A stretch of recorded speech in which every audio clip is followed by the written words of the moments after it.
England's Lionesses are preparing to face Italy in tonight's Euros semi-final, and if successful, they'll face either Spain or Germany in the final this weekend.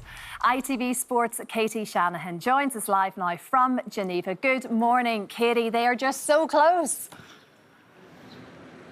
Yeah, good morning, Christine. So close, one game away from reaching their third major final in a row. This team knows how to win this competition. They're defending champions, and no English team has ever, men or women, won a tournament overseas in a major tournament. I've been with the girls. They're really confident. All of the former Lionesses, part of our commentary team and punditry team, and within the team, the girls are set and ready to go, but it will be a tough test against Italy tonight. Italy, you know, they're into the semi-finals, reaching the semi-finals of Euros for the first time in 28 years, so they're not going to go down without a fight. But it's great to see that Leah Williamson, the captain, she was back in training yesterday when I went along to watch. And yeah, the girls are feeling really good, really confident, and really set and ready to get into this Euros final. Fantastic, Katie. Of course, sadly, unwanted headlines this week, and we know the team have been rallying around Jess Carter. How does it feel now in the camp with everything that's been going on?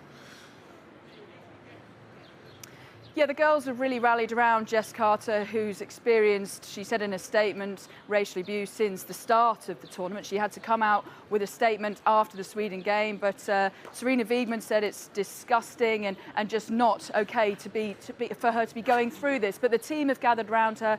Georgia Stanley, I spoke to her yesterday, and she says they're showing all their support for Jess Carter. And even within this tournament, the team have said how they've exposed their vulnerabilities as a team. So whether that's supporting Jess Carter or whether it's on the pitch, we saw what the team went through that dramatic penalty shootout, a roller coaster of emotions. So this Lionesses team really they're really together, they're really calm, composed, and they're gathering around the teammates, but also on the pitch as well. And Christine, you've seen plenty of penalty shootouts, I'm sure, in your time, and I don't think any of us want any penalties tonight. No. So hopefully the Lionesses can get the job done in 90 minutes. Oh, Katie, I hate them. I'll just be honest with you. It gives me so much stress. I do know also, as well as penalties, a lot of players are very superstitious.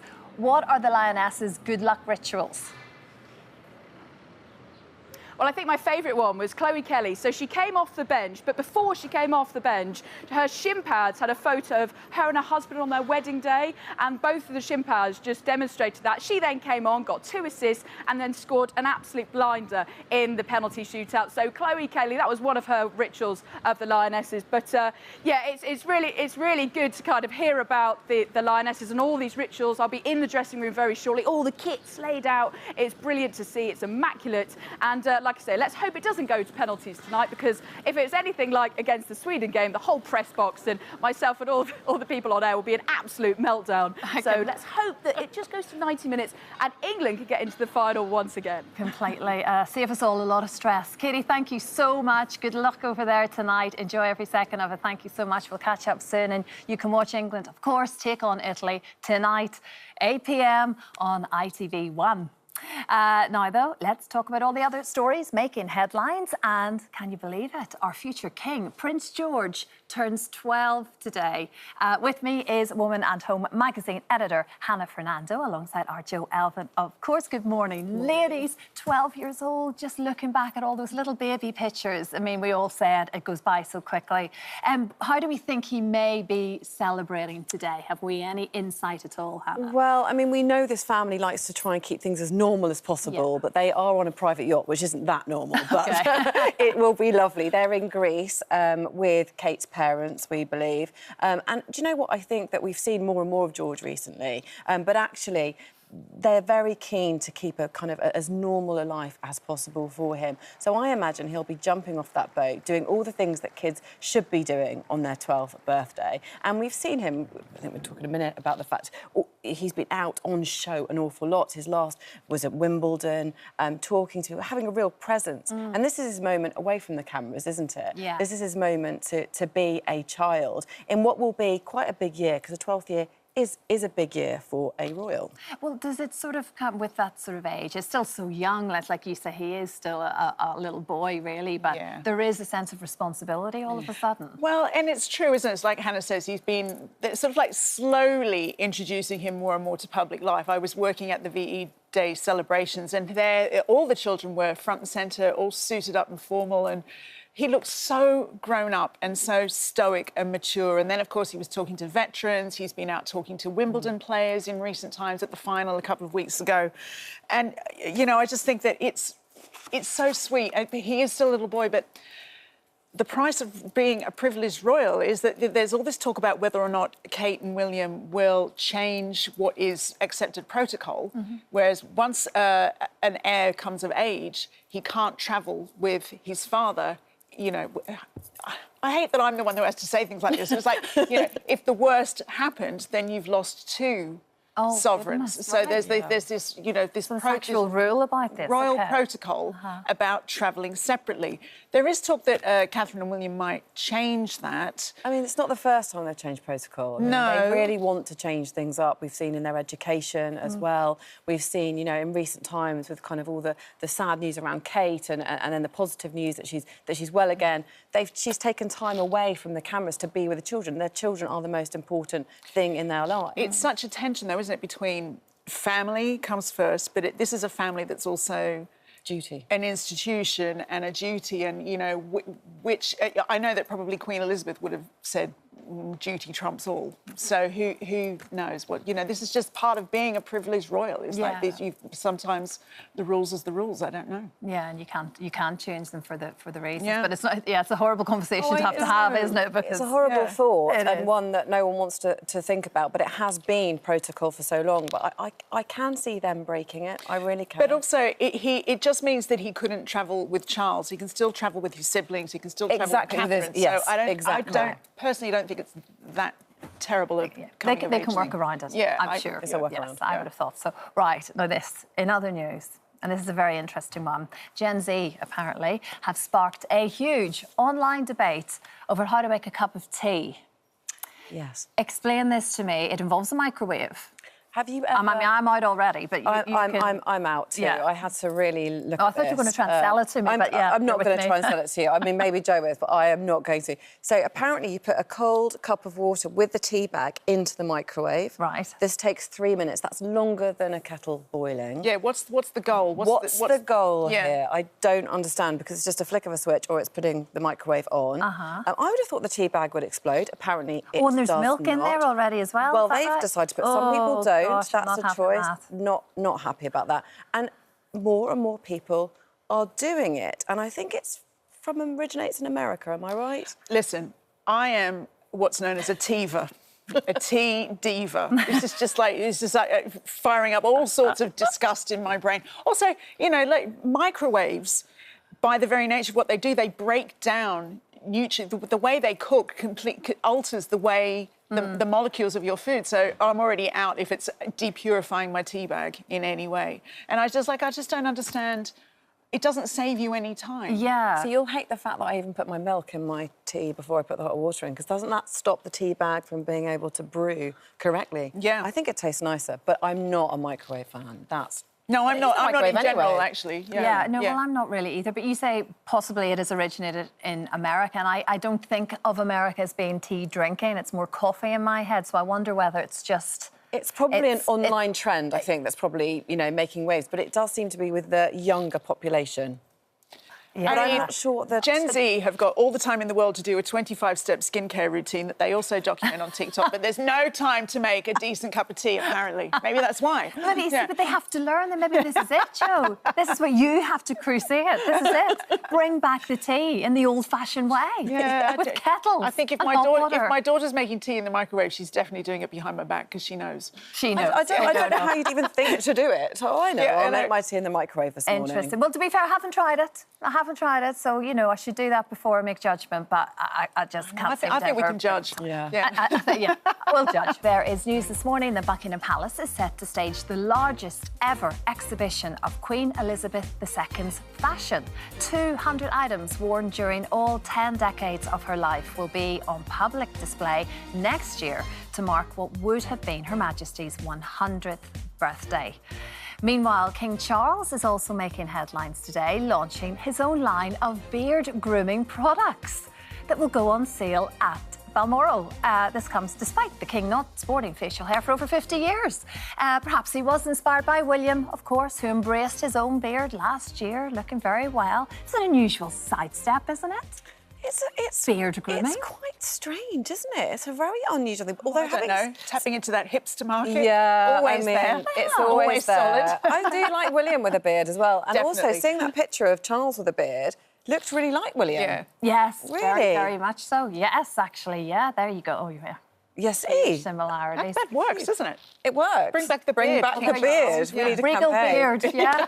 Who knew we needed one? There we go. It's dark We do. these days. but- Right now, there's a new viral dating trend. It has amassed millions of views.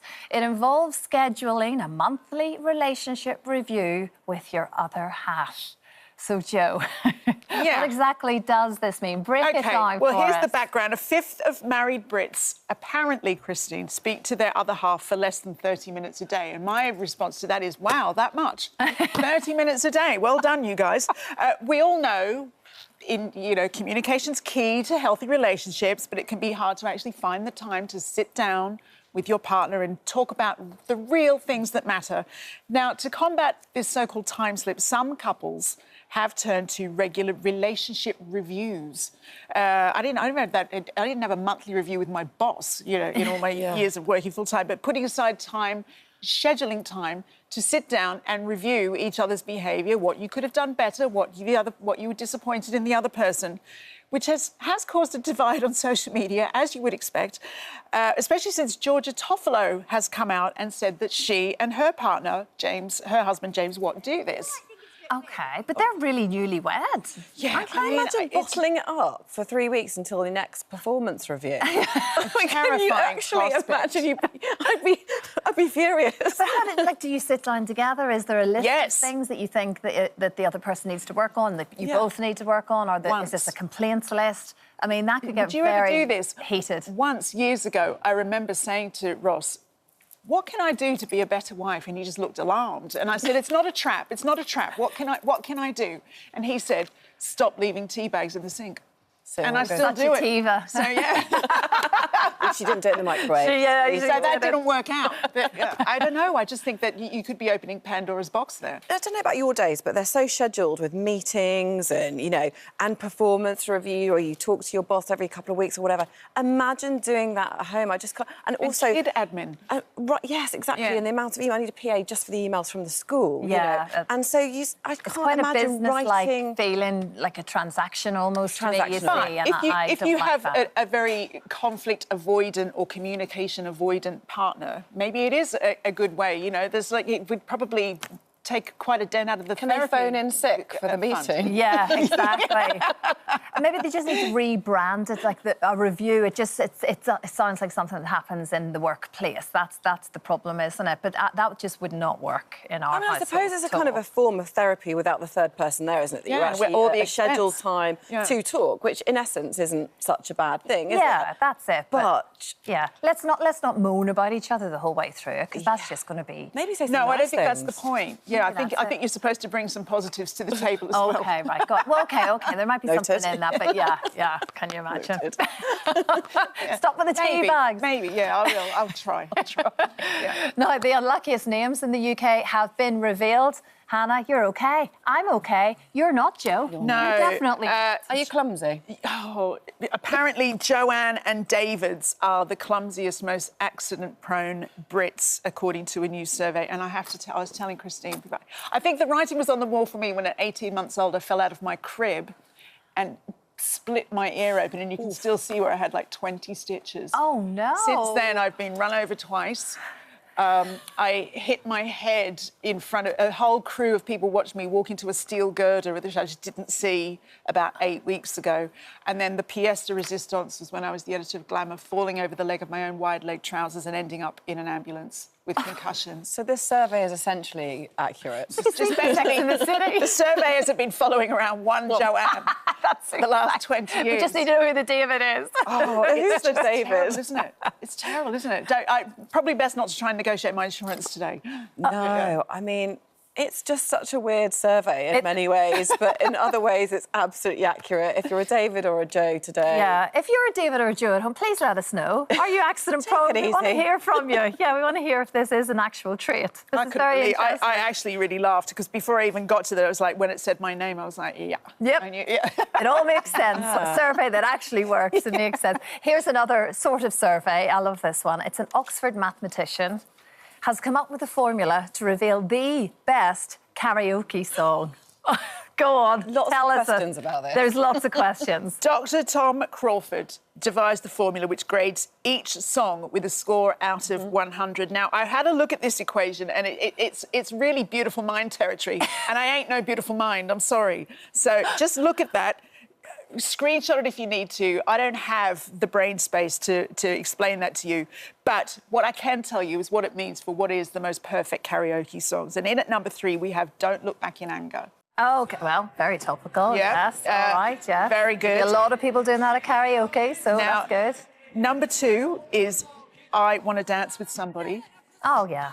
Classic. I don't know why Fernando's not on there. That's mine. That's yours. yours. That's a great mine. one. Come on. That's a great one. It's very hard at the beginning. The number 1 best karaoke song, drum roll, please, Living on a Prayer, John Bon Jovi. Oh, okay. Yeah. I can see that. I can see that. I can see that. But, Powerful ballad. Everybody likes a bit of yeah, that. I think at I Will karaoke. Survive for me. Yeah, I mean, we've all got our favourites, Because I'm so haven't we? accident prone. Just to play that around behind you, Jo, as you walk through the studio. Hi there. Thanks for watching our YouTube channel where we upload new videos every single day. You can click here if you're interested in this video or head to the homepage for some more amazing content.